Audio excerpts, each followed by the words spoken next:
Hey, what's up? Good afternoon, everybody. Happy Sunday. I hope everyone had a good morning in church. Welcome to my channel. I'm new to this live streaming thing, so we'll see how this goes. I've got a couple of special guests with me, Dr. Dan McClellan and Dr. Josh Bowen. Gentlemen. Is it Dr. Dan McClellan or is it Prick? I can't remember. Mug Prick. Mug Prick. Sorry. It could be. Heard that somewhere. I've been called worse. You know, somebody's arguments are tight when they resort to stuff like that. So how you guys doing? I had a wonderful morning in church. So awesome. I'm ready to go. Awesome. So, for anybody who I can't imagine there's anybody who doesn't know who you guys are, but maybe just for posterity, if you could each just give yourself a brief introduction, and we'll go from there. Go ahead and start, Dan. Okay. My name's Dan McClellan. I am a Leo, but I'm on the cusp, so you know what that means. I am a public scholar of the Bible and religion. I go by @McClellan, MAKLELAN, on TikTok, on Instagram, on YouTube, on Twitter or whatever, and a handful of other places. And I teach online courses. I host the Data Over Dogma podcast with my friend Dan Beecher. We've got Joel McHale was our guest for the episode that's coming out tomorrow. So excited to see what people think about that episode. And I am not a huge fan of long walks on the beach. I prefer cuddling up with a good book by the fire. So I was going to say, people, the podcast is phenomenal. If you haven't checked it out already, you need to do that. I was gonna also make a point of notice here. People have noticed, Josh, the facial hair equilibrium is complete. Who are you? That's how we roll. So I am Dr. Joshua Bowen. I am the husband of Megan Lewis. Really, that's who I am. Enough said, right? Enough said, right? So once you're up there with Bart Ehrman, it's you got it made in the shade. But other things, I suppose, that I'm known for, less than being tied to Megan Lewis, is I'm a seriologist. There we go. By the way, we need to talk about the typesetting. How great it is. How great it is. Yeah. I got that one too. Thank you, guys. But yeah, I do Old Testament Hebrew Bible stuff online, usually counter apologetic stuff. And yeah, I'm currently working on a really, really meaty, chapter on formation of the Pentateuch theories and scholarly positions, and it's going to be a bear, but hopefully useful. So, excellent. Well, thank you, gentlemen. One more here. Matthew K has also heard that that Dr. Josh Bowen is famous for his connection to the great Kent Hovind. I don't know if it's Matthew K is probably one of those perverts. Okay, he believes that dogs can produce non-dogs. Okay, I'm here to help. Thank you, sir. So, and I thought I would say something here too. I don't know if I've mentioned this before, but Dan and I actually got to know each other many years ago, way back in grad school. Yeah. I had just finished my MA and was starting my PhD, and Dan was I think you were just starting, right? You're starting my second master's degree, in biblical studies through Trinity Western University in lovely Langley or Fort Langley? Fort Langley. It's It was just Langley. Langley, right? Officially Langley. It's pretty Okay. close to Fort Langley, but Langley, BC. yeah, it was great. yeah. So it was cool. And my first impressions right at the start was, this is a bright guy, but holy cow, there's a whole bunch of Mormons starting to infiltrate our humble little grad program here. Yeah, that was Peter Flint actually came down to BYU before while I was still doing my undergrad, because there was a he knows Don Perry. The two of them were good friends, and I think Don invited him down to discuss the program because Peter was interested in reaching out a little bit more. And somebody, I and a friend of mine were interested, and so I ended up applying one year, and so did my friend. My friend, I think, started a couple years before I did. Didn't finish the degree, but I showed up shortly thereafter. And then there have been a handful of people from BYU. The BYU to Trinity Western University pipeline was laid. It was an active conduit. Yeah, and I had a wonderful time. It was a great program, wonderful people. I really enjoyed it. In fact, I just got to see Tom Atina in San Antonio. Nice. Back at SBL. Hadn't talked to him for a while. So very good. Awesome. So I'll just say at the outset, we've got what are we doing here today? We're reviewing a very recent video, a pair of videos actually, about a topic that is something that Josh in particular has spent quite a bit of time and energy working through on biblical slavery. I'll just let everyone know at the outset how this is going to work. We're going to go through the videos. We're going to offer some comments and discussion on what's taking place. If people have questions, I am absolutely happy to take your money. If you want to super chat those, I won't say no. And I think we'll save them for the end and try to get through them. So I think without anything further, let's just get into this. So let me just share my screen here. So Josh, just to give you guys the backstory on what's going on here. That was like 3 or 4 days ago. Josh sent a link to a video in one of our group chats, and I should probably for a second. Can you see this? Can Kipp, everyone see it? I should probably explain why I might have come across this. Okay. Yes, please. I try to periodically just search on things like Old Testament slavery and then organize the videos by upload date, primarily so that I can see like any new apologetic arguments that might come out so that I can get ahead of them. If that makes sense. It's a selfish thing that I do. But I would beg to differ. Josh does it so we don't have to. I suffer so you don't have to, right? But then I saw Dan's face and I was like, what the? So So you guys can see this, right? I'm hoping everyone can see this. We got this. It's not your imagination. Yeah. No, okay. So slavery and the Bible. The title of this video was where is it here? Did I write it down?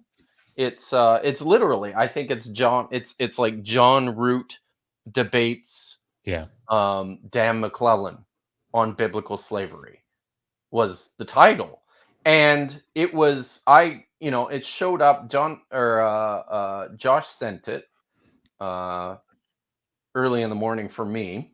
I was happy to see. I was like, oh wow, this is happening in like 2 hours.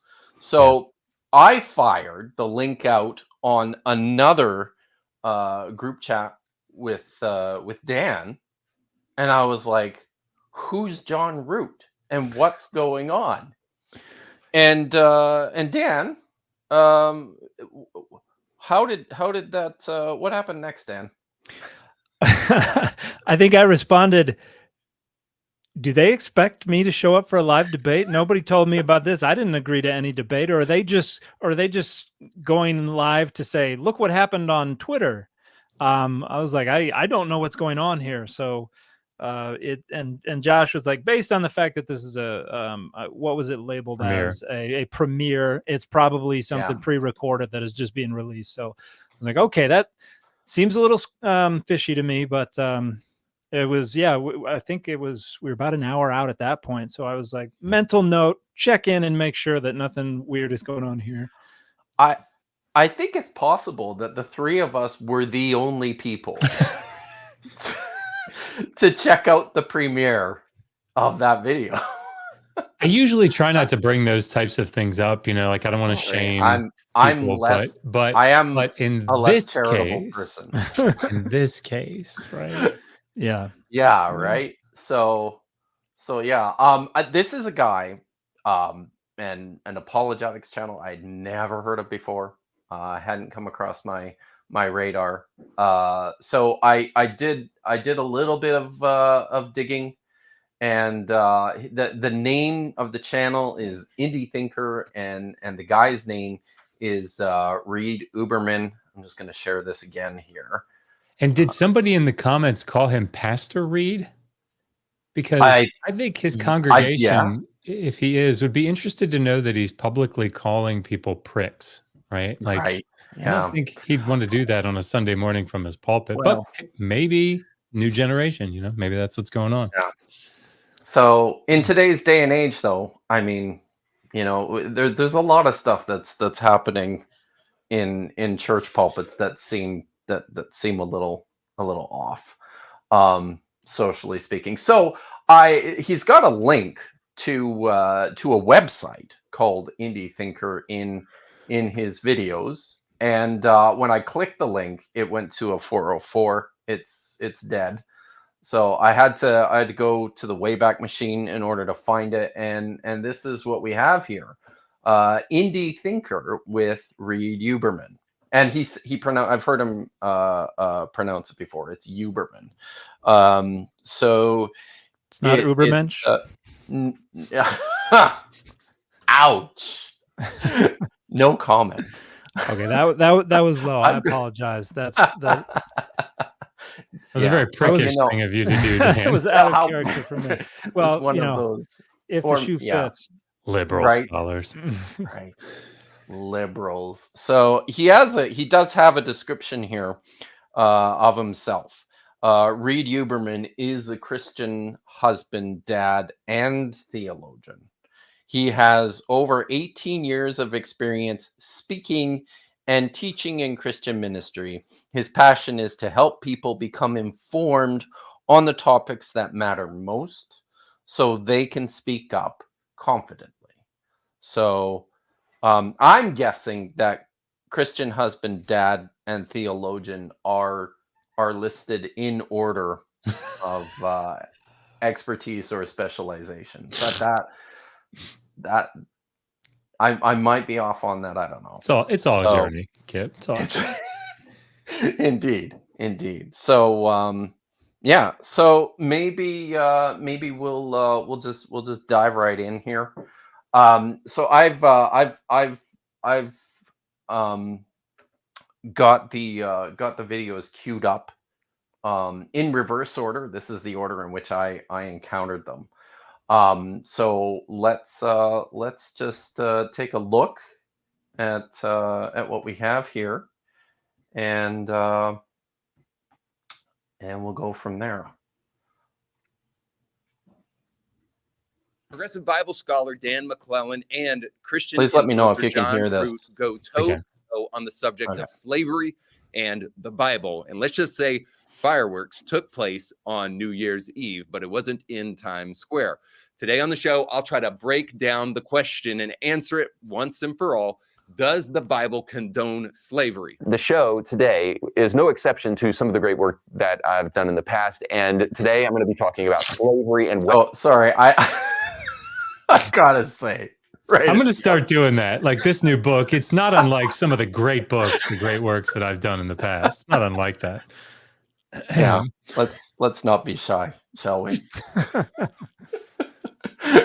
Whether or not the Bible, specifically the Old Testament, condones it, because there was an online conversation between John Root, who is a former contributor to TP USA Faith, and Dan McClellan is a skeptic and Bible scholar. And I know what you're thinking already. Those two things don't really go well together. And hopefully throughout the video, you will see that they don't. But the main reason that they don't is why I wanted to even do this video in the first place. Yes, I want to set the record straight on what I believe the scripture actually says.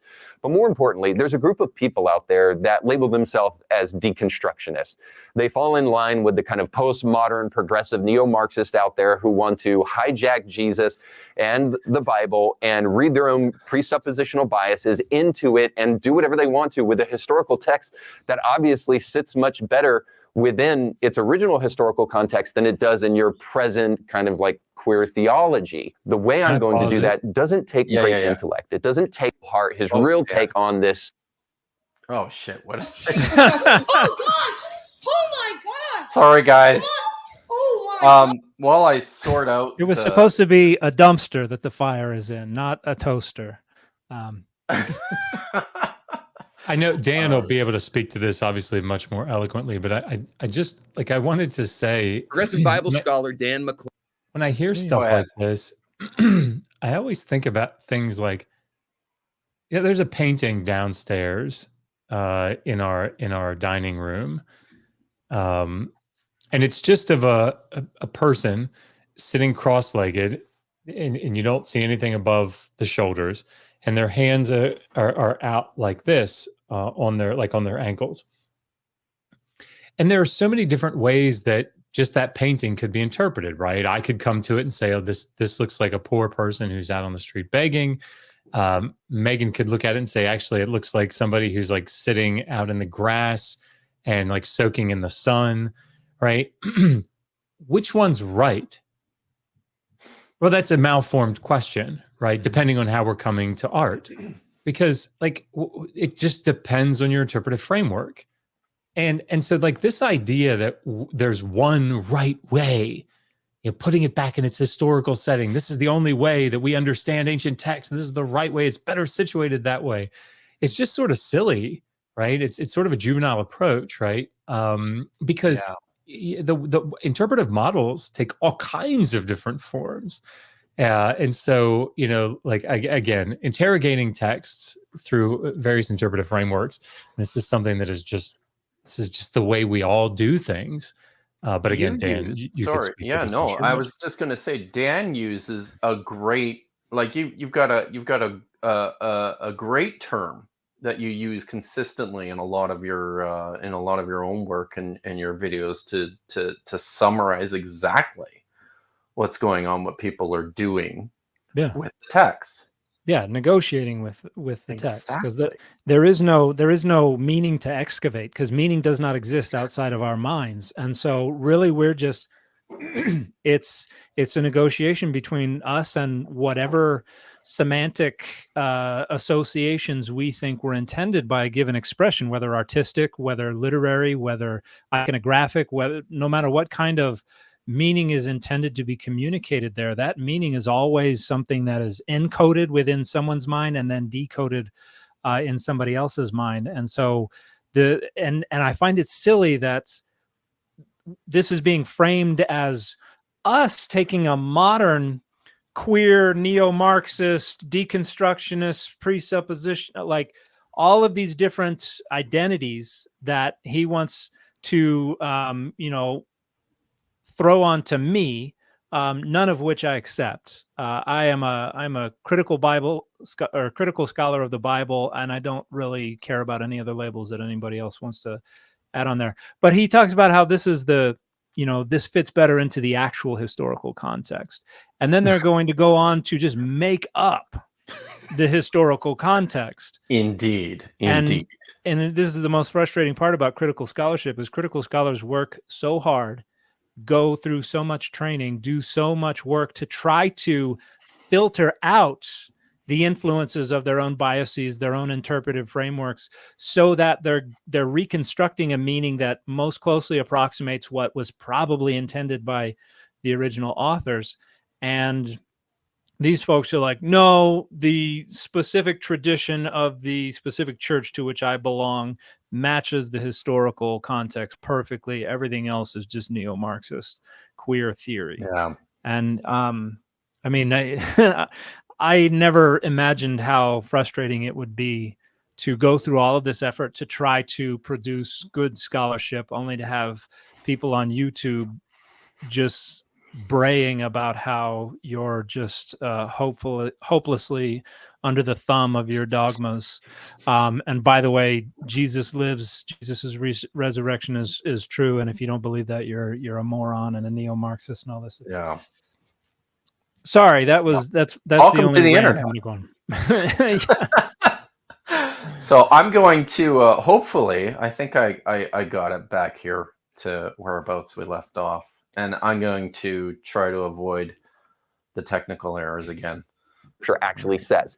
But more importantly, there's a group of people out there that label themselves as deconstructionists.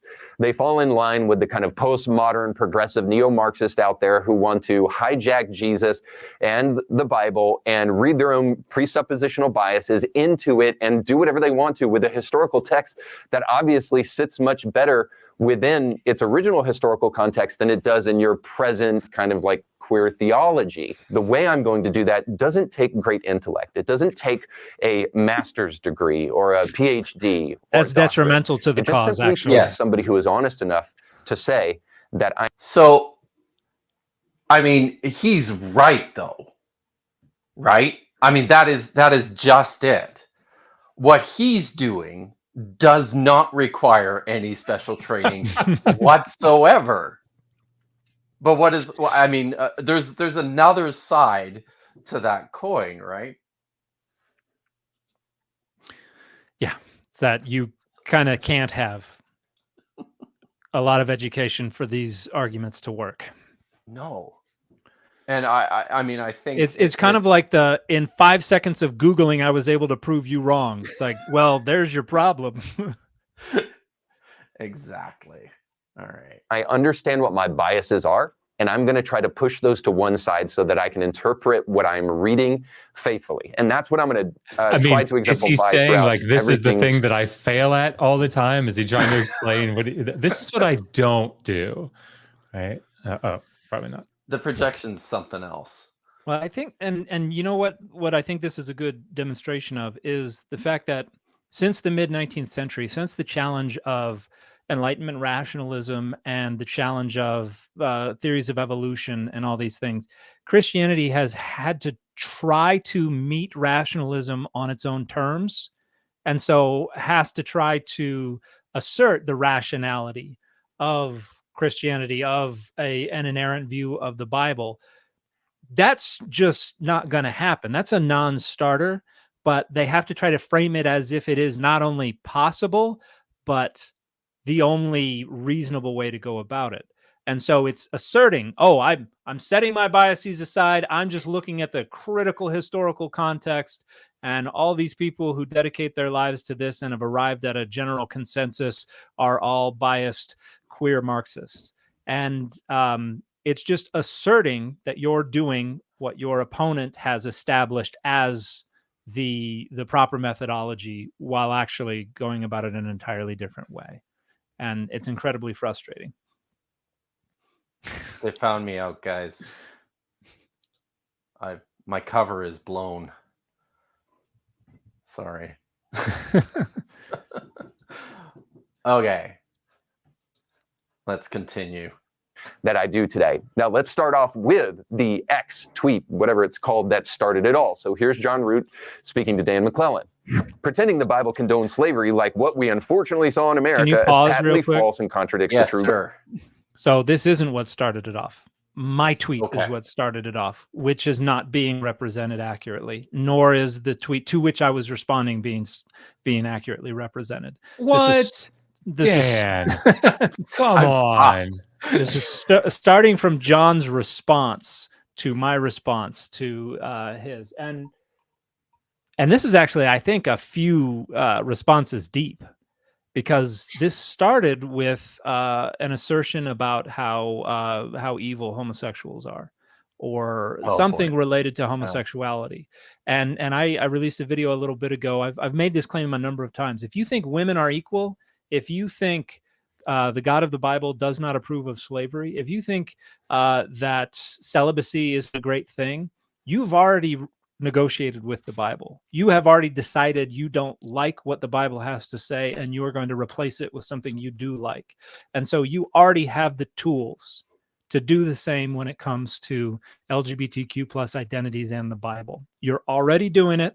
And the only reason you say, no, we can't do that is because you're denying that this is something that we already do. And so I brought up slavery as an example of something that is renegotiated. And then John proceeds to provide the very renegotiation. And so that's this whole debate started because I was pointing out that people negotiate away, rationalize away the Bible's unilateral condoning and even endorsing of the practice of slavery. So that's the actual start of this. Thank you for the clarification. I had to think there must be more, something Yeah, more. Nobody just starts off an original tweet with nope. Yeah. I mean, obviously I'm responding to something. Good. All right. Gospel. Here's the truth. Slave ownership was a common practice long before the time the Mosaic law was given, so the law neither instituted slavery nor condoned it. Dan McClellan said, nope, chattel slavery is not only condoned in the Bible, it's endorsed. Leviticus 25, 44 through 46. He's confusing the response so today for the original tweet as well. So Yeah. John is responding to my tweet. I'm not responding to John's tweet in that image. Okay. And we're going to get into the text here. Yeah. Just so everybody knows. And I'll say I got to say a couple things that I missed in the setup to this. First of all, I have just to make this more digestible, I've curated the clips from the original video just to get the stronger sense of what he's saying with a lot of filler. And I'm trying to focus on the text here, because this is something that all three of us do as specialists in the text and the history and the religion. I totally messed this up too and forgot to mention. So originally I was hoping that this would be more than just the three of us. Up until this morning, our good friend, associate professor of Bible at MF Norwegian School of Theology, Matthew P. Monger, was going to join us, but he is really sick today, so he's lying in bed, I'm pretty sure. And the amazing Dr. Jennifer Bird, who also participated with us on an excellent panel on slavery in the Bible and the ancient Near East that we did on Deep Drinks podcast a few months ago. I was hoping that she would be available to join us, but she is also busy doing other things today. So I just wanted to give those guys a shout out and tell them we miss you. But I think I think that sets things up. Anybody have anything to add before we continue into the meat of this? Nope, we're good. All right.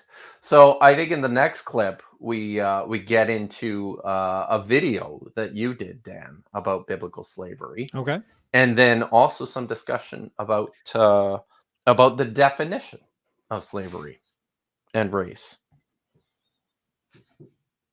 Dig into Leviticus 25 and try to show you what exactly is going on there. Before we do that, let's get Dan McClellan's real heart, his real take on this subject. So here's a YouTube video he did on the subject. First of all, Old Testament slavery was not race-based forced servitude. this is accurate because race as a question of skin color would not be invented until European Christians invented it around the Middle Ages in order to validate and facilitate and justify their imperialist agendas. The idea that Christians developed and invented race in order to be racist is, let's just say, a fringe theory. You can see it expressed in this article that I have on the screen. Essentially, the idea is something like this, at least in this article, that Christians, they didn't want to baptize Moors and Jews because of the color of their skin or some such nonsense. They failed to understand in this article that Moors were predominantly Muslim and Jews were predominantly Jewish, actually, and it has nothing to do with the color of their skin. Moors were obviously very dark, but Jews very often could look like Europeans, and you really didn't know how to tell the difference between a Jew and a European sometimes, except for the funny hat and the fact that their wife was a doctor. Scholarly consensus about where... So I just have to pause to draw some attention to the soft anti-Semitism here, which always just makes me a little ill. Yeah, there were actually... Hang on. Can you I think he just talks about the scholarly consensus. Can you just let it go for a few more seconds? Yeah, for sure. To the end of it? Is from Bernhardus Varinus and John Ray. And these guys were geographers and anthropologists, and they were developing the concept of race to try to use a folk taxonomy to try to create a naming system. Okay, go ahead and pause it if you don't mind. Yeah. So that has absolutely nothing whatsoever to do with the scholarly consensus regarding the development of race as a question of skin color. Francisco Betancourt wrote a wonderful book called Racisms from the Crusades to the 20th Century, published by Princeton University Press, that talks about this. Geraldine Heng, H-E-N-G, wrote The Invention of Race in the European Middle Ages. That was published by Cambridge University Press. David Goldenberg has a wonderful book called Black and Slave, The Origins and History of the Curse of Ham, published by De Gruyter, that talk at great length about how, and that's leaving out some of, Kendi and all the other folks who make their skin bubble and crawl when you mention their names. The overwhelming academic consensus is that race is an invention of the European Middle Ages as a means of validating, rationalizing, and authorizing their subjugation of the new peoples with whom they were coming in contact in the Middle Ages up through the 15th and 16th centuries, and rationalizing why it's okay for us to reduce them to enslaved status and to impose our will and our colonialism and imperialism and cultural imperialism upon them. It's because they are, different types of people from us, and they are inferior to us. And oh my gosh, I wasn't going to be able to post all of that while I was watching this live, but to have someone who very clearly has absolutely no grasp of the scholarly consensus pretend to lecture his audience on what the scholarly consensus actually is was aggravating. So this is, I've spent precious little time, hardly any time, investigating the invention of race in the modern world. So this is helpful, Dan. But I watched the documentary on Netflix about a month, 2 months ago. It's based on a book, and the title is slipping me here now. It's Stamped. Stamped from the beginning. That's Abraham. That's Abraham. Kendi. No, yeah. Oh, that's Kendi. That's Kendi's work. So there's something that was said in the documentary that I thought was really interesting. There it is. Yeah. There's something that was said in the documentary. Abraham. Yeah. That I thought was really interesting, where he suggested that the reason there was such a strong focus, because people have been enslaved since as far back as we have any kind of recollection of history. But he said the focus on skin color as a feature for enslavement was a product of the economic viability of being able to retain and keep your slaves and to recapture them when they ran away, because they were easy to find. Because they within a European, a more predominantly lighter skin color European culture, for the first time, the dark skin of Africans provided some form of utility for recapture and for retention. I hadn't heard that before. I thought it was interesting. I don't know. Could I just point out the elephant in the room, though? Yeah. The elephant in the room is that Dan's video was a response to Frank Turek's like big 5 points or whatever that he puts up Right. on his PowerPoint, right? The race thing was totally an ancillary comment, right? It's like, that's a stupid point, Frank, right? Of course it wasn't based on race because that's anachronistic. Now let's move on to your other dumbass points. And that video is like a year old too. Like he had to go deep into my catalog to find that video. I've had videos within the last 2 weeks talking directly about the very issue I was addressing related to John. It sounds like he was on the lookout for a red herring. But I mean, like, think about how much time he's going to spend. We should just let it play, just so everybody can feel how much time he spends on this totally ancillary topic instead of dealing with the other very significant critiques that you have of. And again, I think that was a very good critique, but it's just one that he wants to harp on because it's probably the only thing he thinks. No, that's not fair. He obviously thinks he knows, but it's Anyway, I take all of that back because I don't want to give him more. Well, I'll let this clip play to the end, and we can pause it again.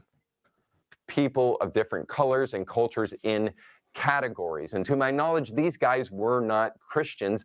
And even if they were, the idea of Christianity would be incidental to the invention of race because that concept is found nowhere in the Bible. So Dan here is committing a genetic fallacy. Not only is he blaming Christians at a time where a lot of the world considered themselves Christians, whether they were or not, but he's also blaming Christianity for the idea of race and racism when you really cannot justify that at all.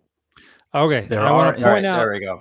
There's a fallacy here that this person is suggesting that it's not because of Christians because it's not in the Bible, as if Christianity is incapable of operating beyond the conceptual confines of what's stated in the Bible, which is begging the question, because my point is that all Christians go beyond the Bible. They have absolutely no choice but to do that, as all people who approach the Bible as authoritative. So it's begging the question by saying, no, it can't be that because it can't be that.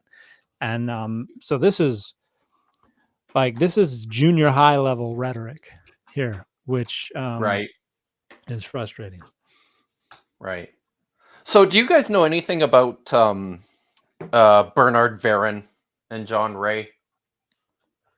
These are the anthropologists that he brought up who apparently invented modern race, not at all based on anything nefarious, but as a folk taxonomy of colors and cultures, as he puts it. So this was new to me too. This was the first time I'd heard these names brought up in the discussion of race, and this Bernhard Veron looks like he lived to be 28. And he dies in 1650. So these things are underway before he's born. So he's not the inventor of the concept of race. So maybe at this point too, should one of us maybe say something about race in the Bible? you have a word that's translated race in many places in the Bible, and it's always some kind of social or ethnic designation related to a language, related to people who are co-located within the same geography, related to people who wear the same clothes, speak the same language, all that kind of stuff. It has nothing to do with skin color, and the concept of skin color as a way to compartmentalize people is not there. There's a recognition of differences in skin color, but people don't draw boundaries around that. And so, yeah, the concept's just not there. Okay. I'm just going to let it go on to the next one. Do you have anything, Josh, or should I just continue? I'm good. Roll with it. Okay, so I think here we're going to get into his definition of chattel slavery. All right. Indeed, two main types of slavery that are described throughout the Hebrew Bible, and one of them is debt servitude. And I suppose you could refer to it as voluntary to the degree one feels that one has options for getting out of debt or out of extreme poverty. But the other kind is not a means of preventing captives from mustering a rebellion. Every single time that concern arises in the Bible, the solution is always the same. They kill the captives. This is just an attempt to make the chattel slavery, which is the other type of slavery, sound reasonable, sound justified. Well, we got to have a way to prevent captives from mustering a rebellion. They did. They killed them. Chattel slavery is heartily endorsed in Leviticus 25, verses 44 through 46. You can buy, sell, inherit, pass on slaves as property. It explicitly describes them as property, as long as they're not native Israelites. They have to be bought from the nations around Israel, not from Israel itself. The only slavery into which one could put a native Israelite was debt servitude, and Leviticus 25 also tells you not to treat debt servants who are Israelites like slaves, but to treat them better than the slaves you are buying from the nations around Israel. So Dan there is going over Leviticus 25, and he Can I stop for a second, bluntly Kipp? says, Something that I've not pointed it out in the past as much, and I'm starting to point out a lot more regularly now, is that we have absolutely no indication that this legislation was ever enforced or even widely known. In fact, Yonatan Adler's new book on Judaism points out the earliest evidence of any kind we have of the widespread knowledge of, much less enforcement of, legislation in the Torah comes from the middle of the 2nd century BCE, when we have the rise of the Hasmonean state. And so this legislation, and this is one of the reasons it conflicts with itself. Like it's not even possible to enforce the legislation of the Torah because it frequently conflicts with itself. This is prestige legislation. This is window dressing. This is intended to structure power, values, and boundaries among the elite. This is scribal literary exercises and things like that. And so this is actually not the lived experience of the people of Israel and enslaved peoples in that time period. Certainly there's overlap, but we cannot just assume that if it says it in the text that this was actually part of their jurisprudence in the pre-exilic period or after. Yeah, no, those are good points. that chattel slavery was endorsed in the Old Testament.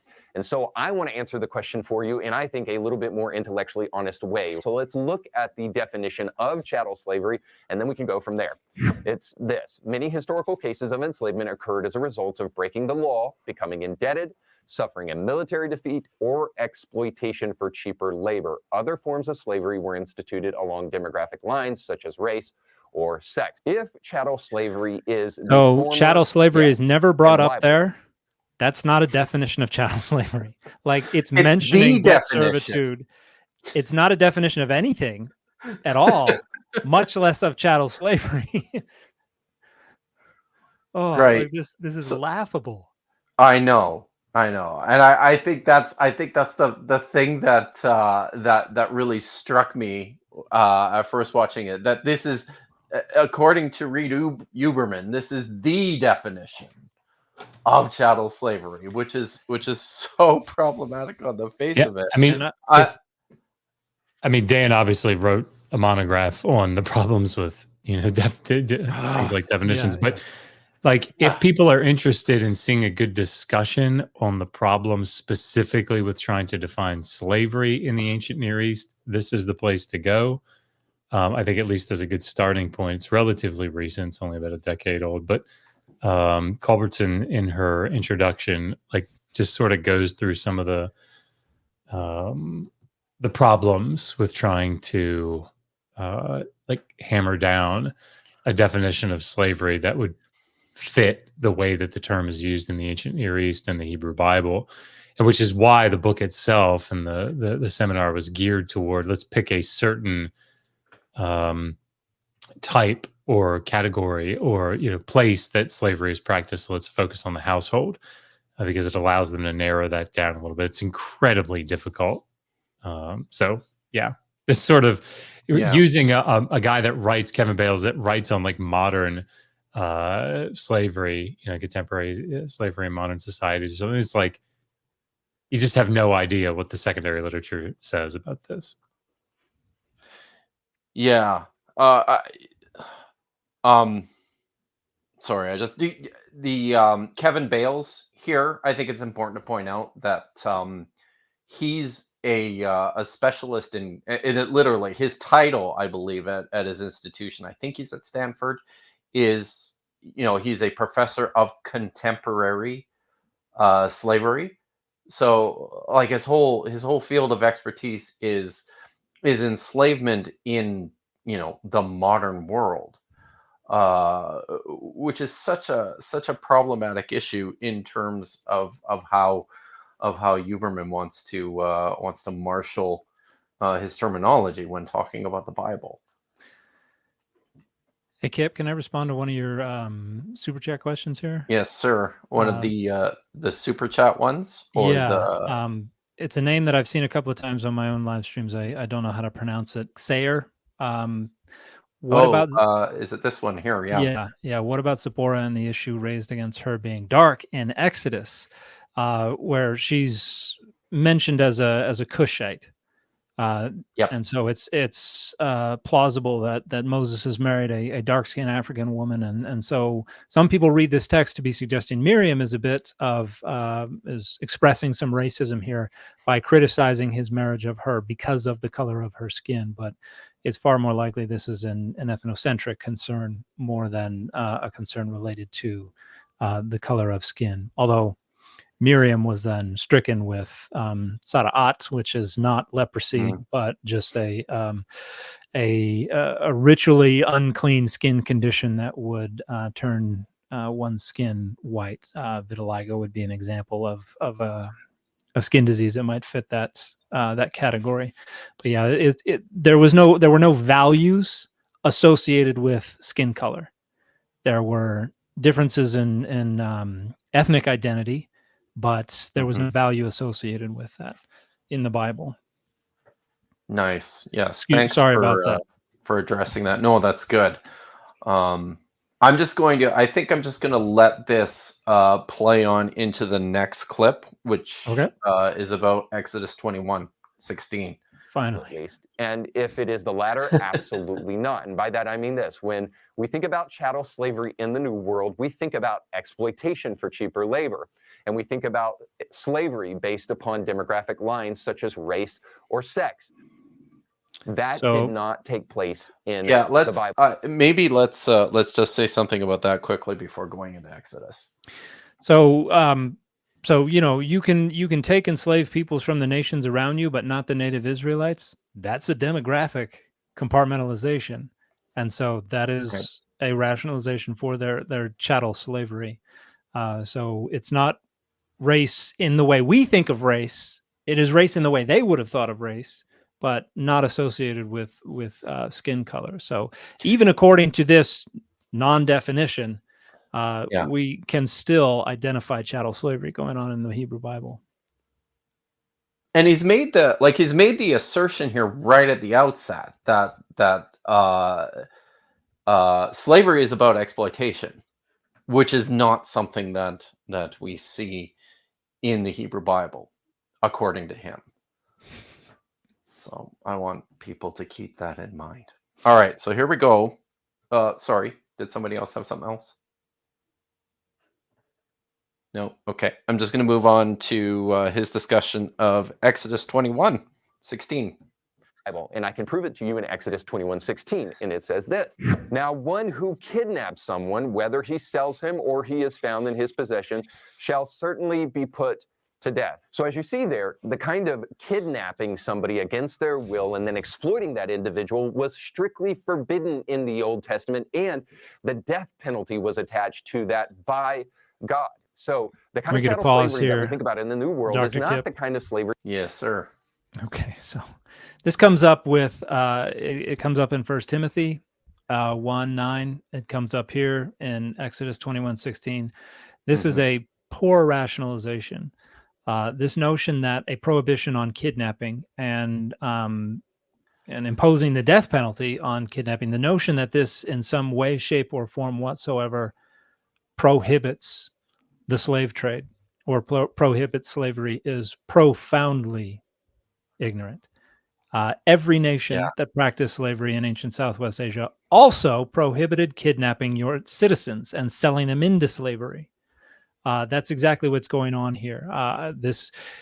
David Wright had a book called Inventing God's Law, a wonderful discussion of the relationship of the covenant code, of which Exodus 21 is a part. The relationship of the covenant code to the laws of Hammurabi. The authors are adapting and adopting the laws of Hammurabi to their own rhetorical needs. And this is coming from, I believe it's Law 14. Josh, you would know better than me probably, where it's actually in the laws of Hammurabi talking about kidnapping a citizen's child.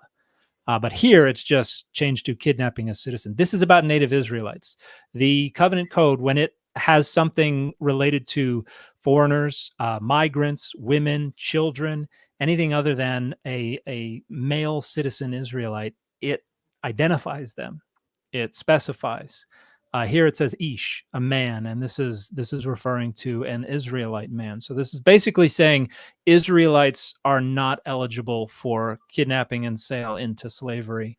And even if it were prohibiting the kidnapping of any and all peoples, in no way, shape, or form does that undermine the practice of slavery, which, according to Leviticus 25:44-46, you just buy them from the other nations anyway. Or if you capture other nations' peoples, you can keep them, which probably didn't happen very frequently back then. But this, and the same is true of Timothy. I did a video a bit ago where the word there, it's literally, pardon? Andropotis. Yeah, which is literally like man feeders, as in feet. You're on your feet, and the idea being, this is a reference to illegal kidnapping and illegal acquisition of slaves, either by stealing other people's slaves or by kidnapping citizens and selling them into slavery. And I provide examples from the literature from this time period of how that word is used. So the notion that prohibiting kidnapping somehow prohibits the slave trade, pure and utter nonsense. Yeah, as sort of a practical tool for everybody watching, if you engage with somebody like this and they bring up 21:16, I have found, and I have this in the book, but like I have found that turning it back on them to make these specific logical inferences, right? To sort of structure it in a premise 1, premise 2, even if they don't say it like that, making them follow through with the therefore. Just ask them when they say, yeah, well, it was illegal to kidnap people. See Exodus 21:16. Just look at them and ask, therefore what? And watch them flounder, right? Because what they will do is they will have, like, they're expecting that you're going to make the connections. And the connection that they're expecting that you're going to make is, well, wait a minute, in the the antebellum South, like, people got kidnapped a lot, right? And so, like, if they're not allowed to do that, then there's not this similarity. So, like, they feel like, because they haven't actually thought that through. So just put it back on them. So therefore what? Okay, let's grant that. Therefore what? And that, and you'll see them on their feet. Well, so I mean, you couldn't like steal people, and so like that's bad if you steal people, and so you can't do that. It's like, okay, That's true. It was also, as Dan pointed out, like, let's go back to the third millennium. Let's look at the laws of Ornama, and you can see, hey, it's illegal to steal people back then too, right? Like, does that mean that there was no slavery in, third millennium Mesopotamia? No, of course not, right? Because that's not going to work well for their argument. Would you like to say hello? No, you don't want to say hello. Hey. Hi, Jasper. And if they want to bring up, that's good. if they want to bring up American slavery as well, 1808, after the Constitutional Convention, they said, hey, 20 years, you got 20 years on the slave trade. 1808, it gets shut down. They prohibited the slave trade, international slave trade in 1808. And what happened to slavery? It got bigger between 1808 and the Civil War. Eh?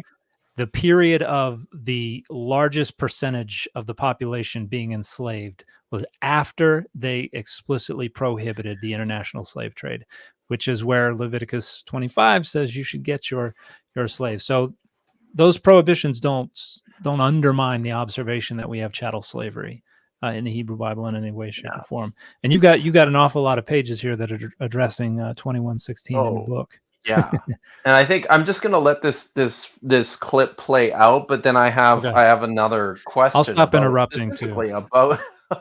About it's all good, man. So, but yeah, there's another question I have about this too. That we think about in the ancient world in the Old Testament. Now, some will argue that in context, Exodus 16 is only talking about fellow Israelites and countrymen. But I don't think that is in keeping with the text at all. And you're importing your own bias and your own definitions into the text. So, guys, you're importing your own Deuteronomy 24:7 into the text. That's what you're doing. There's ways that we know here, right? How do we know, as Dan pointed out, very importantly, that the word here, ish, you shall not man steal. How do we know that this applies just exclusively to a native Israelite or a Hebrew? Well, as Josh pointed out, Deuteronomy 24:7 is explicit. I think it refers to one of the B'nai Israel. So a son of Israel, an Israelite man, and it's the same punishment. It's whether to enslave them or to sell them, it's death. So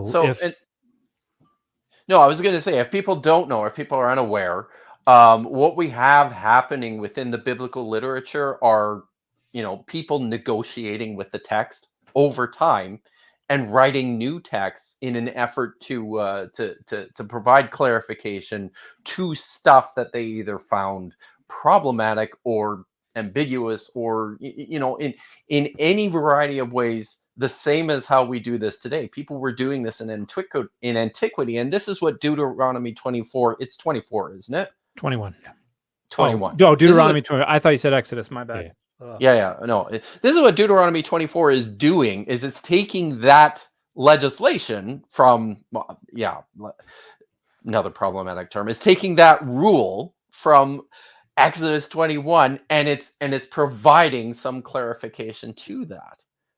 And there's even something else here. I've brought this up before. If you look at the Septuagint, the Greek translation of the Hebrew Bible, which was most suggest was written in the 3rd century BCE. It's explicit here in the translation of Exodus 21:16. Yep.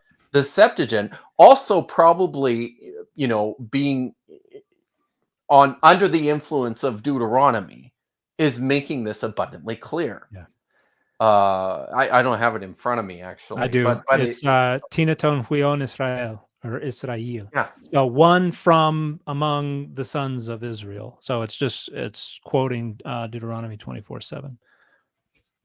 Yeah. So I guess maybe in terms of a biblical scholarly approach just to do Exodus 21:16, what is the text prohibiting and what is it not prohibiting? I mean, I think that question depends on what you mean, right? And this is what I find so ironic about this. Because if we're looking at, more of a canonical approach to the text, then I think that people reading or doing like, redactions, however it is that we want to, see that editorial history, they're probably looking at in the post Deuteronomy period as like saying, yeah, this citizens, right? But for Uberman here to make the argument that it's just anybody, he's engaging in the thing that he hates the most, right? Is this type of textual, like source criticism, right, or redaction criticism, and I chuckle inside, like it warms the cockles of my heart. You know what I mean? Yeah. The univocality of the text has its limits, and the limit is when it stops being useful for our rhetoric. Yeah. All right. Well, we're gonna jump in here now to Leviticus 25, and I think it probably maybe let's. I do just want to say I'm not expecting him to understand the critique that we just made of him when he watches this. I think he's just got liberal scholars, But he's liberal scholars, smug pricks. Is he the one who called me a smug prick? Yeah, he's the one who called you a smug prick. That's why I don't mind taking the gloves off here a little. In one of the comments on the video or something, or was I think he says right at the end. I think he says it in the video. I stopped watching. You popped out, right? And at the very end, and this is what really got me pissed off, and I probably would have left well enough alone if not for his concluding comments, which Dan, really, you just couldn't really take the power of his arguments against your liberal position. That's all it was. So I intentionally left that in, so we can you'll get a chance to see it here, Dan. But I think we'll move on here now to Leviticus. He said that 25. he set his biases aside, so that obviously is just that's just an objective reality here. Obviously. All right. So I think, and for the next bunch, maybe let's do the whole clip and then save our comments for the end. You can just tell me to shut up. So if we're going to do this honestly, we really have to look at what the text says about slavery. And I think we will see that it does endorse slavery of a kind, but not the kind of slavery you think about in the New World.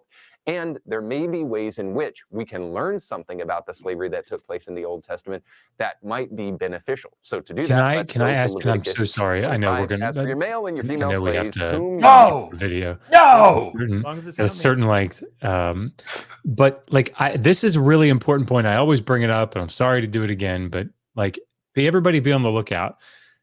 There's a part of what he said that is correct, right?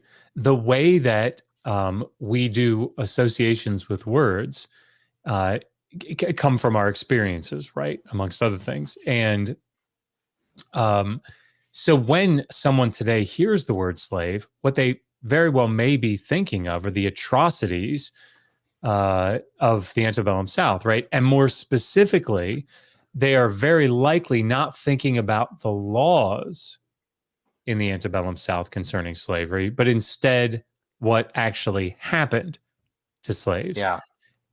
And so in that case, he's right.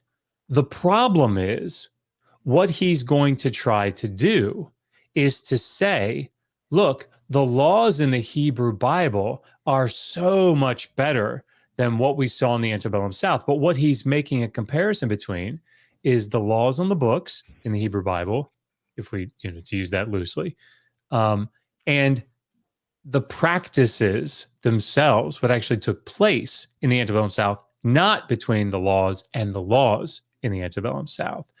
And that's where, if he were to actually do some reading into that, he would probably be a little ashamed of himself. But that's an important thing to make sure we distinguish, right? Yeah. It's not a fair comparison, because the more fair comparison would be to say, what happened in the antebellum South and Jeremiah 34, right? That would be more fair. Yeah. All right. You may acquire male and female slaves from the pagan nations that are around you. You may also acquire them from the sons of the foreign residents who reside among you, and from their families who are with you, whom they will have produced in your land. They also may become your possessions. You may also pass them on as inheritance to your sons after you to receive as a possession. You can use them as permanent slaves, but in respect to your countrymen, the sons of Israel, you shall not rule with severity over one another.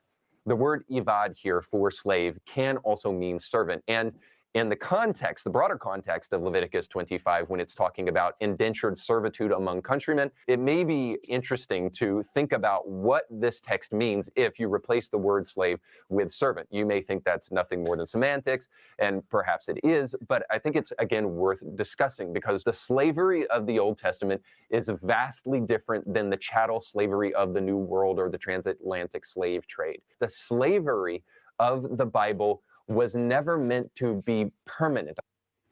All right. So first of all, maybe let's talk about translating that Hebrew word, ivad. So when is it appropriate to translate this as servant, and how do we know? Well, I think there's a good. I mean, Leviticus 25 makes a very clear distinction itself between the avdim of the Hebrews and those who are not Hebrews. I mean, it says in Leviticus 25:46b, on the other hand, don't treat your Israelite avdim this way. And then I think just before, only a couple verses before, it talks about the chattel slaves. It says, don't treat your Hebrew avdim harshly. Treat them more like employees than like avdim. And so there's a very clear distinction there. So to the degree you think slave and servant are close correspondences to the conceptual packages that they were using anciently, that would be about the clearest place where you could draw such a distinction. Right. But even if you draw that distinction, the chattel slaves are still enslaved peoples. They are explicitly achuzah. They are a possession, and they're for handing down and all that stuff. And so he reads that and then totally ignores it. Like, you can't say, well, when they said ebed here, they meant servant. So they meant these are servants that you can buy and sell and hand down as possessions to your children for eternity. That's a distinction without a difference there. So, yeah. And because I'm a bit of a pedant and a smug prick myself, I just can't help myself. And I knew this would drive my my friend Tomer absolutely nuts. It's not ivad. Can I pronounce it, because I think this is really important, right? Yeah, man. It's a bed, right? That's how you have to do it. You have to say a bed, right? And akuza is the other one that make sure you say right. Are you sure it's not achuza? Because that's better. That's better. Yeah. So have you heard? And this is totally off the script here, but have you heard the argument that 666 is a reference to Jesus Christ? Because it's chai, zeta, and stigma. So Jesus. Oh my God. That's kind of brilliant. You have to kind of go, wow. I'm not even kidding. I had to respond to multiple videos making that very claim on TikTok. Wow. And it's not even a zeta, it's a xi. Yeah. It's like he, xi stigma. Okay. So I just thought you would find that entertaining. That's amazing. That's really amazing. I think I have to, sorry. And this is somewhat off topic here too, but I have to bring it up because just this last week I discovered the most delightfully hilarious podcast called Haunted Cosmos, which is by a couple of they're like the Reformed theology bros of the Apologia Studio kind of vein. But these guys, do they have bison running around in their profiles? They might actually. I don't know what that means, but but these guys, they have large penises, Dan. Yeah, large I penises. think so. Is that what it is? It's a little on the nose. A little bit. So, but they've got the entire podcast is about all the conspiracies, and these guys swallow all of them. Okay. So it's amazing. It's like Reformed theology bros who believe in aliens, in Roswell, in Skinwalker Ranch, in Bigfoot, in vampires, in Nephilim, Atlantis. obviously, it's all the Nephilim, guys. yeah, It's incredible. So, but wow. with that out of my system, and I think we've got that. So, and we'll get into this. Simply, was slavery in the Bible ever meant to be permanent? Yeah. Yeah, it was. All right. Okay, so for the next clip, he's going to now start talking about Leviticus 19 verse 20, which is an interesting choice. Yeah, as a means to justify his idea about the non-permanent. See, and this is the thing too, I think that kind of bugs me is when he talks about reading texts within context, it's kind of wild that he's not using the immediate context, but his definition is rather broad.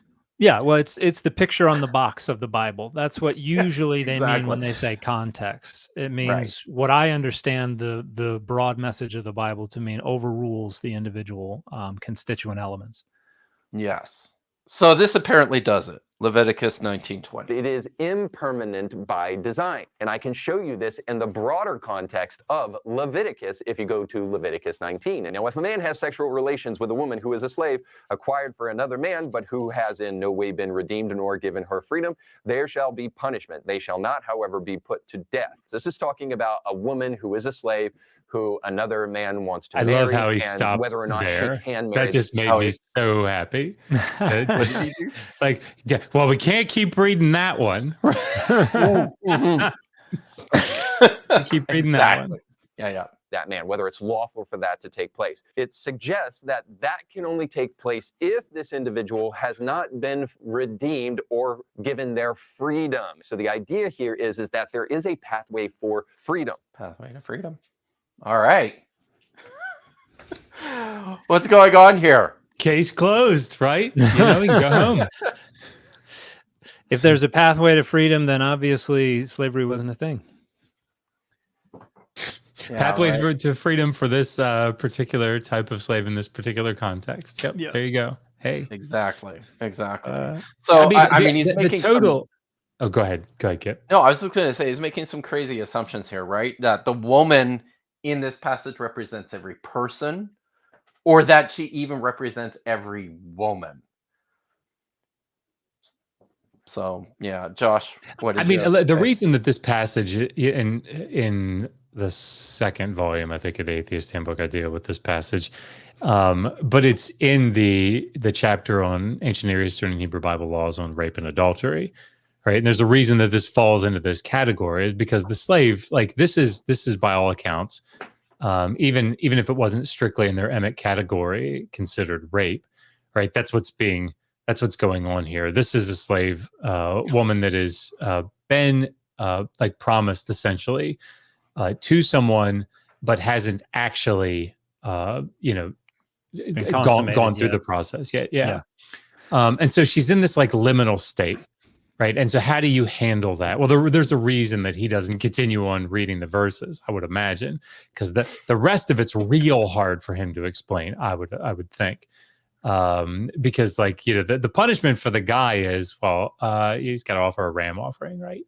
Because she's not really the master's property, but it's not really adultery yet. So it's like, what do we do here, right? But like to take in, as Kipp, as you said, to like sort of make some logical inference here that if in this particular part of the law collection that says that this woman, because of a specific process of marriage that she's going to be going through, that she can be redeemed from this state as a female slave, that means that all slaves, irrespective of their type or category, have a pathway to freedom that is obligatory. Because I would say there is a pathway to freedom, right? Any master can turn their slave free, sure. But it's this obligatory requirement that they have a pathway to is just nonsense.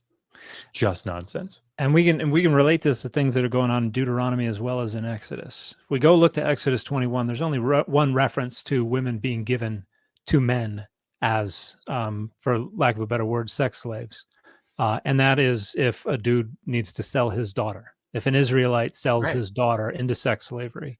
And so that could be like the contract's been signed, but it hasn't been consummated yet, or it's been promised, but hasn't been completed yet. And also makes me think of the laws in Deuteronomy 22 against rape, where if a man rapes a woman who is betrothed or married, it's the death penalty, because that's basically adultery. And this is drawing a distinction between the status of a betrothed free woman and the status of a betrothed sex slave.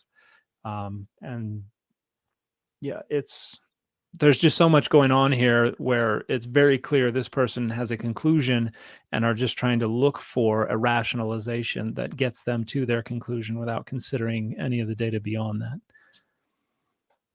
Yeah. So, hey, listen, before I continue here, I think we need to we need to address a bit of a logistical element, because Josh has like only 15 minutes left. Okay. Because this is what happens, people, when you decide to have 6 children. I don't recommend it. Sorry. I would strongly advise against it, but sometimes it happens. So, guys, what do you? Because I have badly underestimated how much time and energy this would require. So, if you're willing, I wondered we should maybe decide how much farther we're going to go here, the 3 of us, and I would propose that maybe we should come back at a future date and pick it up and continue if you guys are. I would be absolutely thrilled to do that. Yeah, I'd be happy to right. revisit this too. Okay, so we will set up a continuation. Hopefully within the next week or so, we can try and sort something out, and then pick it up. Maybe we'll do let's see, one more clip. I'd like to read a couple of questions. I think that'll probably take us to 90 minutes or just a little bit over, if that's all right with everyone. Good. Okay, so we'll do one more clip, everyone. We'll talk about it, and then we'll do super chats and questions, and then we got to get out of here. All right. Let's go and read further down in Leviticus 19. When a stranger resides with you in your land, you shall not do him wrong. The stranger who resides with you shall be to you as a native among you. Well, that's pretty nice. And you shall love him as yourself, for you were strangers in the land of Egypt. I am the Lord your God. And this harkens back to Exodus 12, where those Egyptians who wanted to come out of Egypt and follow the Israelites could become countrymen through a process of naturalization, if you want to call it that, through proselytization. If they fell in love with the God of the Bible, or they fell in love with the culture of the Jews, they could, even if they were strangers, be grafted into the nation of Israel and considered countrymen. All right. I mean, I just want to say, and then like you guys tear it apart, but like the complicated nature of foreigners in the Hebrew Bible is, I mean, it's like, it's a little mind numbing when you try to wade into it. So like, for example, there's a very popular book Reinhard Achenbach was the editor of. I think it's like The Foreigner and the Law. It's like 2010, 2011, something like that. Some really, really good articles in there. But just showing, like, first of all, the different words that are used, like where these are like ger, the nochri, right? Like all these, there's a toshav, but the way that diachronically, even the word ger sort of develops throughout its editorial history is it makes this discussion very complicated. Now, if you're a fundamentalist evangelical, like I suspect this guy is, right, it's very easy, right? Because this is all, right, Moses, and we're done.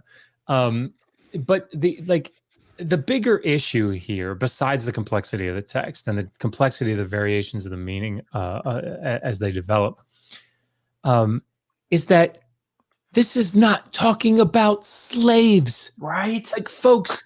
Like, it's I don't understand. So, like, if we go back to Hammurabi, and it says that the Mudu and the Ubru, and I can't remember the third word that's used there for foreigner, that a tavernist can't sell beer at a lower rate, or tell that, like, pay a foreigner, well, any of these foreigners, a lower rate for beer because they're foreigners, they won't know any better. Oh, well, I mean, like, the law is looking out for foreign. Well, it can't be slavery. Yeah, Can't be right. slavery in the laws of Hammurabi, I guess, right? I mean, like, I realize, and I'll shut up, but, like, it's obviously true. It's obviously true that the Hebrew Bible looks out for the vulnerable, and I would say maybe in some ways that are even more pronounced than what we see in ancient Near Eastern texts. But please don't get it twisted, everybody. Go back and read some royal inscriptions from Mesopotamia. Just read 5 or 10 of them, and you'll come across this. The king, he's the person that's supposed to take care of the vulnerable and the oppressed, right? This is what they do.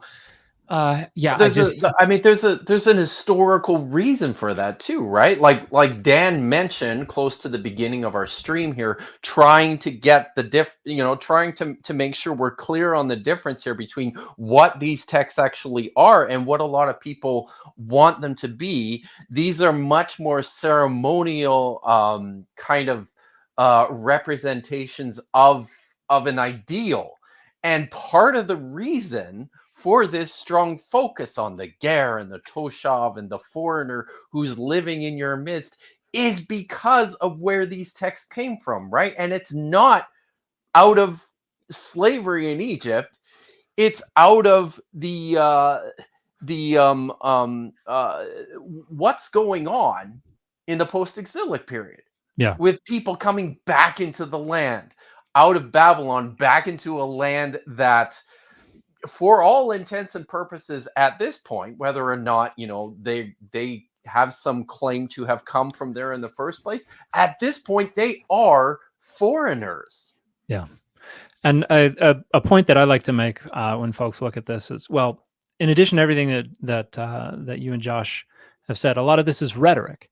And these are different authors who engaged in different kinds of rhetoric with different relationships to the texts that have come before, without knowledge of the texts that are going to come after. And some of them are concerned for things that, and there's a lot of inconsistency.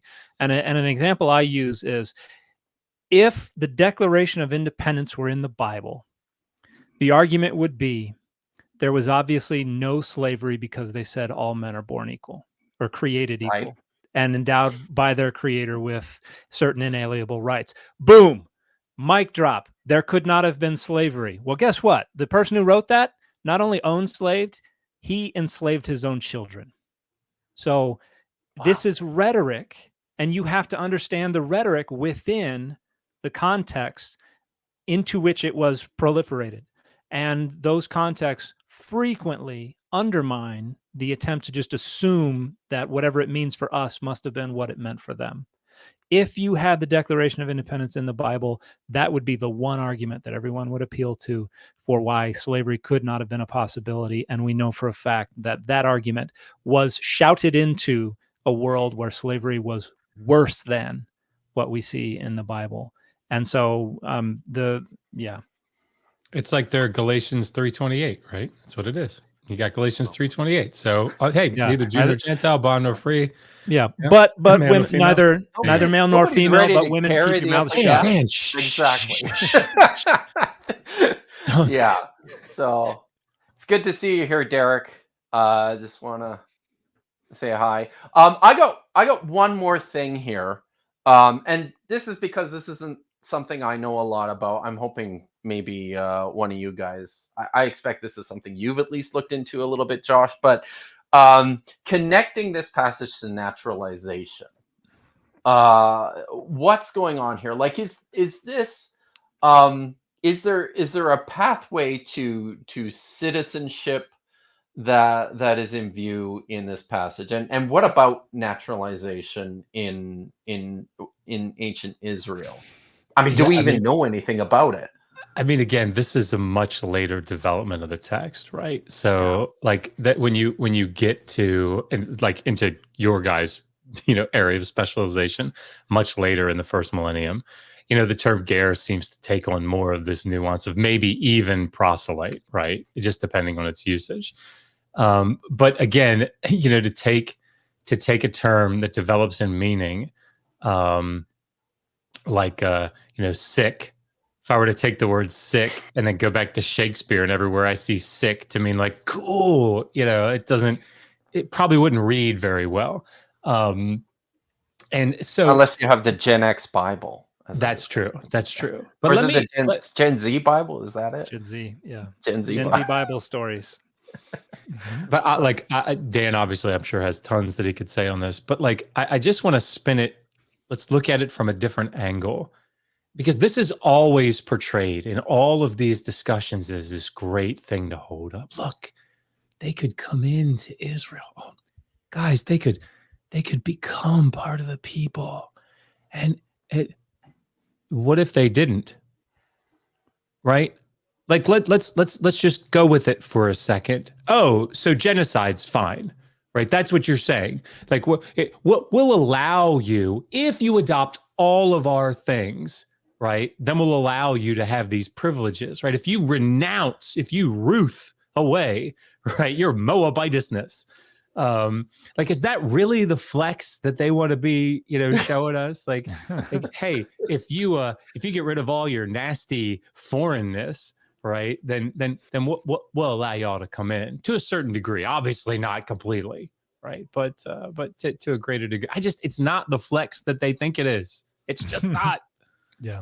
Sorry. There's a lot of scholarship debating just the concept of Israelite identity and ethnicity, which was different from time to time. And there are folks who will point out that the stories about foreigners joining, Egyptians joining the Exodus and then just kind of seeming to become a part of Israel, you have the scholarly consensus is that this notion of Israel as an ethnic identity, as part of a single lineage, is a later rhetorical development as well. And so you're going to have vestigial references to other folks who did not exist in a period when it was like, well, we got a whole checklist of things that you got to do for naturalization. We need fingerprints. You got to pass a test. You got to do all this stuff. There would have been a lot more porous boundaries earlier in Israel's history. And so it's not a strong case. It is glossing over the complexities, the nuances, totally ignoring them in favor of just whatever we can force into the text that serves our interests. Yeah. I'm going to jump into some questions here and then we got to go. I just wanted to give a shout out to my colleague and friend, Carmen Palmer, has written a good book on the Ger in the Dead Sea Scrolls. It is excellent. People should check it out. So, so we have a couple of super chats and some other questions that I thought were interesting. There's one here. I'm trying to be respectful of Josh's time in particular. So I thought I'd pull this one up first from Zirdiav. Jamel, I hope I pronounced your name halfway decently. And this was with regards to Josh's comments about some of the writing he's doing currently on the Pentateuch. Question for Dr. Josh: do you cover Gurmerkin's theory on the formation of the Pentateuch in your paper, or does he fall outside your scope or focus? Yeah. So actually, a close friend of ours gave me Gurmerkin's book recently, which was not, I did not realize the expense of said book. But was very, very generous and kind. So I have not gone through Gurmerkin's work yet. And I know, like everybody, there have probably been 15 people over the last 2 years maybe that have asked me about his position. I can say I will eventually go through it. Will it be pertinent to the chapter? Again, because I don't know his position, I suspect that it's outside of majority scholarship. Do you guys know more about his position? I'm sure that It's definitely outside of majority scholarship. Do you know anything about him, Dan? it's the influence, right, of like, is it Hellenistic influence? So that pushing the composition of the Pentateuch way down into the Hellenistic period. Yeah. Yeah. As I understand it, it's now I'm not sure if this is Gomerkin or if this is developed beyond Gomerkin, but I believe it's that the Hebrew Bible texts were Hellenistic. And I think he may also have posited that the translators of the Hebrew Bible into Greek are the same people who wrote the text, which is hugely problematic. But was it that the Septuagint comes first? Is that I don't know if that's him, but they're very sorry. I feel basically Russell, if you're watching and I've got right you at the wrong, same I'm sorry. Yeah. So Do you know here's anything about- 2017 Plato and the Creation of the Hebrew Bible. Gomerkin takes up his theory that the Pentateuch was written around 270 BCE using Greek sources found at the Great Library of Alexandria. Right. Yeah. So, this is something that I've been feeling like I'm gonna have to probably get into at some point too. So I'll leave y'all to it. Yeah. All right. A couple more here. Constellation Pegasus, thank you very much for the generous super chat. I'm happy I followed you 3 over the years. The education from it all is liberating. I'm over it all, but I still shake my head I had anything to do with Watchtower. Dr. Josh has been an immense help. Oh, Thank that is you incredibly very sweet. much. Thank you. Yeah, absolutely. He's got another one here too. Watchtower has some pretty nasty racist stuff printed in the time of Charles Taze Russell. Enough to blister the skin. Of course, they don't print it in the magazines anymore. Yeah. Yeah. Unsurprising, I think. There's just piles of stuff that it amazes me how blind people are. Like this guy Uberman, I'm sure if you asked him, are you racist? My God, no, of course I'm not. Then he has racist comments that just flow right out in the middle of his video, right? It's just the lack of introspection on the part of some of these individuals is frustrating, to say the least. Absolutely. Yeah. All right. Good to see you, Pat. Our good friend Pat Lowinger has just returned from Chicago. I'm just glad slavery ended when Christianity was adopted as the official state religion of the Roman Empire during the reign of Theodosius I. Praise Jesus. Alhamdulillah. I was just reading some City of God yesterday. Augustine, or no, was it? No, I think it might have been a commentary on something where Augustine was talking about you've got to show your slaves who's boss. You got to whip them. God gets upset if you don't whip them. But spare the rod, Dan. But when you whip them, it's got to be with a loving disposition. Oh, but they have to know who's boss. So good. Yeah, there's all right. Yeah. Okay. The Bro Joe Show. I remind Christians that they can't reconcile the first command with the First Amendment. The whole freedom to worship other gods things. What is HNY? Do you guys know? I'm terrible at the HNY guys. Happy New Year. Oh, there we go. Thank you. Yeah. I'm not very good at puzzles. Thanks, the Bro Joe Show. So anyway, Happy New Year to you too. Dan's like, I can do this super fast. Yeah. Reconciling the first command with the First Amendment. Yeah, absolutely. There's all sorts of issues, but there's always, we discover in our constant negotiation with the text that there's ways to do this, right? Well, I think, Kipp, it's ceremonial law versus moral law. That's the key. You got to make sure you distinguish those. right? You're just Yeah. trying to twist the knife, aren't you? Matthew K, you just- forgot the civic as well. That's Oh. I think that's Look, what I'm just Aquinas trying not to added burden it. everybody with too much. You know what I mean? It's the and we milk of the appreciate word it. right We now. really do. Yeah. Matthew K, thank you very much for the super chat. I just wanted to give a late Christmas gift and to say Happy New Year. HNY, dude. HNY Much to love, you Dr. too. Kipp Davis, to the awesome panel. Thank you so much. And HNY to you. Yeah. And also to you. And also to you.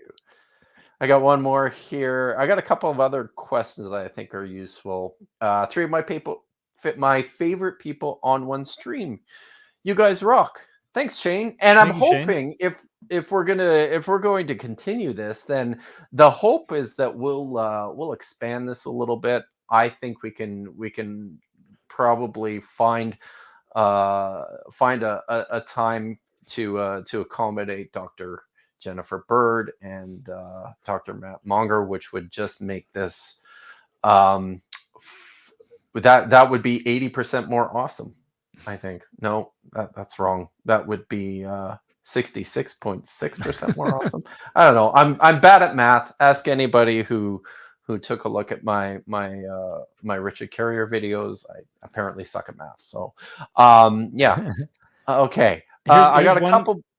Here's a question that I saw. I think is an interesting one. Were the slavery laws of the Old Testament more lenient than the legal system which had existed prior? This is a claim that comes up all the time. Pull that next. Oh, okay. Yeah. I think this is an interesting one because it comes up all the time. Well, they were, there's this idea of this progressive kind of incremental improvement. God is slowly nudging society to where they want it to be. There are other things where God will just, send floods and kill people and part oceans and all this kind of stuff. But when it comes to things like slavery, God is just kind of, there's a kind of a naive accommodationism that's going on there. Yeah. I think when you look at all slaves, Josh, you were talking about the 3 years versus 6 years. That is rationalized away as contingent upon the size of the debt, which is nonsensical. Embarrassingly, in a scholarly resource, embarrassingly. Crazy, eh? Yeah. And but there's only one place where I think we've got a clear example of something that could be understood as an improvement, but even that has to be qualified. The escape slave law from Deuteronomy, which I have had to point out to people, is only talking about enslaved people's escape from other nations. Yeah. It's very clearly talking about people who are not native Israelites, not people enslaved in Israel. And so there is a rhetorical, we're sticking it to other nations kind of point to this. It's not just saying we care for the escaped slave. It's saying if a slave has escaped from another nation, screw them. So there's a reason that we see that rhetorical. It's about tradition. I mean, thank you for lobbing that one over the plate for me. Because I try. So first of all, this is in the new edition. If people are interested in that sort of stuff, this is Appendix A. And this is the whole point of the appendix. I don't know, it ends up being 300 pages or something dumb. I don't know, but it's about half the book. it goes through and just says, all right, let's compare all the laws about, debt service. Here they are, right? Including the Hebrew Bible, all the laws about slave marriage where the slave is a husband, all the slave marriage, slave is a wife. There's quite a lengthy section on escape or movement. Interestingly enough, I try not to do novel things. I try not to break new ground in these books that I write, primarily because that's not their point. But this one I just sort of stumbled upon. It does seem like we have a law in the ancient Near Eastern collections, in Hammurabi specifically, that does, now it's broken, right? It's a broken law. It's right there in that middle section, but it's Law 87. It's got, Martha Roth has a really crazy name, 3N-+4 or something, but I talk about it in some detail in the book. But it basically says that it seems to say that if a slave escapes and it's found out that he's been abused, physically abused, he is not to be returned to the master. So that was pretty substantial. Wow. Again, we want to be careful with it because again, it is in a broken section. But like it does seem to be reconstructed that way. So cool. Yeah, I mean, I think that's an important thing to point out. And Dan is spot on, obviously. This right? answers this is probably supplies an answer to the follow-up question. Where are the slavery laws of the Old Testament more lenient than the legal system which had existed prior? See, this is the point. I added a whole new chapter. I added a couple new chapters in the book, but one of them is just doing comparative analysis on the overlap that we see. Yeah. So any of the laws that seem to have overlap between the ancient Near East and the Hebrew Bible, I try to do comparative analysis on them. And the result is this: they're about the same, right? Right. Sometimes they're better, sometimes they're worse. Most of the time, they're just right on par. Yeah. Now you do have passages, and we've talked about this already, but give a specific example of it here. Like you do have these sort of idealistic or utopian style laws, right? So Deuteronomy 15 and Leviticus 25 are two examples of this. You know, so this idea of like when you set your slave free, you don't just turn him out.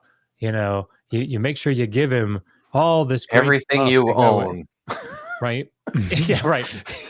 But the reason that we know that it's utopian in nature is the fact that God has to say, Yahweh has to say, hey, I will supernaturally bless you. I will take care of this. Don't think to yourself, how am I going to do this? Right? I'll do it.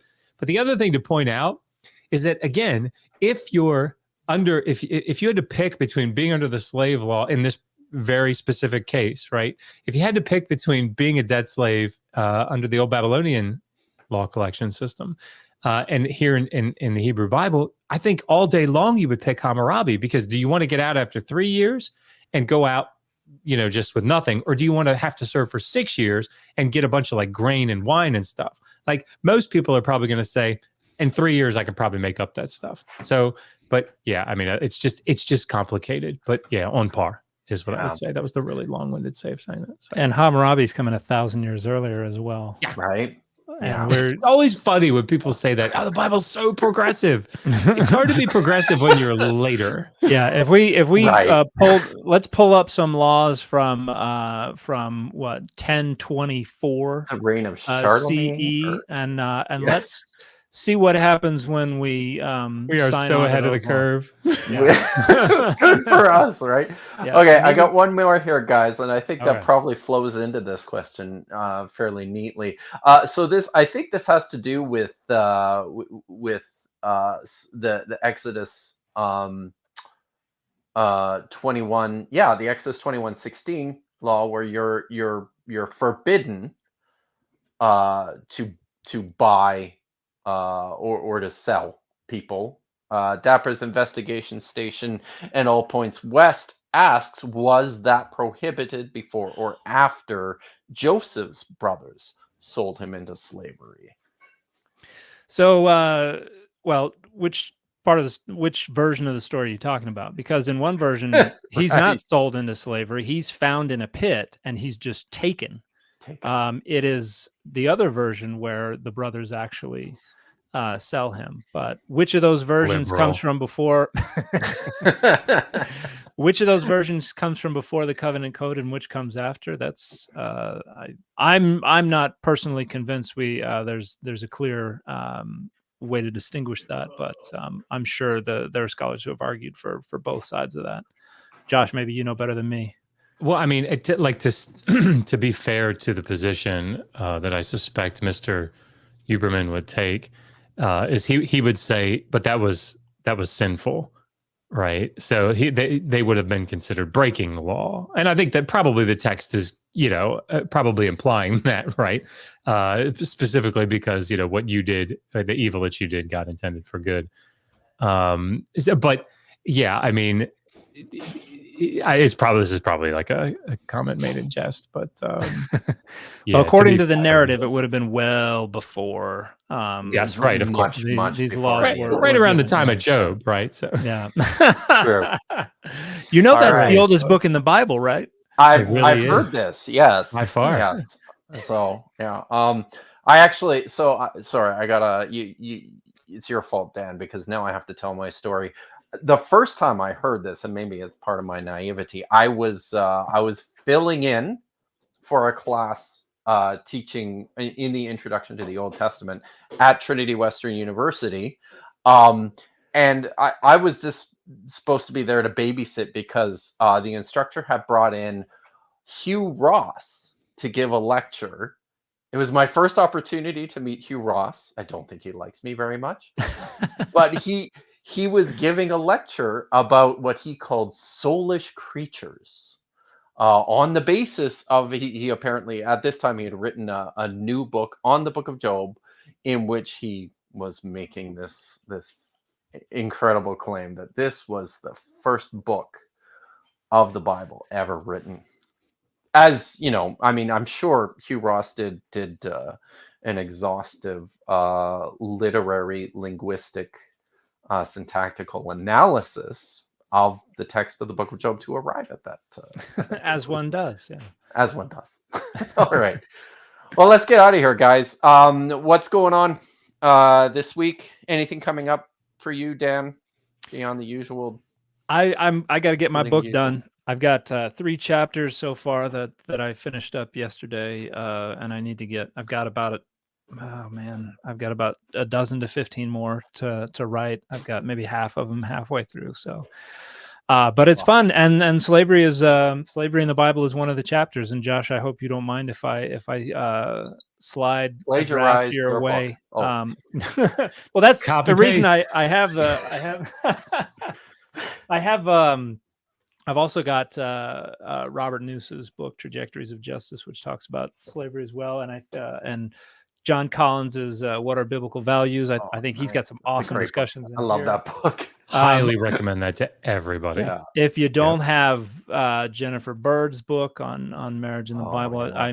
Awesome. I That's the anticipate brand new one, right? this is the brand new one. She sent a Yeah. copy to me. I anticipate there Oh. will be some discussion of slavery in here as well. And while we were filming, I had another book dropped off. I forget what it's about, but it's also to help me with some of these chapters.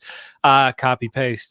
So Yeah. but Josh, I hope you don't mind if I send a draft of the slavery chapter to you to get your. Oh, I'd love that. get some Yeah, thoughts. that'd be I'd great. really Thank you. appreciate I'm that. honored. Thank you. So awesome. Oh, Josh, you got anything going on? Oh, yeah, one more. Go ahead. No, I was no. It's a question that somebody asked that I can make a video about it later. Okay.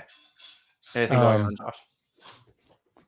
I guess at some point soon, the 86 hours stream that 86 hour long stream that we did with Stephen will start to Oh, come out. that's right. Yes. Yes. What was it? Ended up being 4 hours, I think, total reviewing think Paul so. Copan. I think Yeah. I felt so bad for you guys because Josh was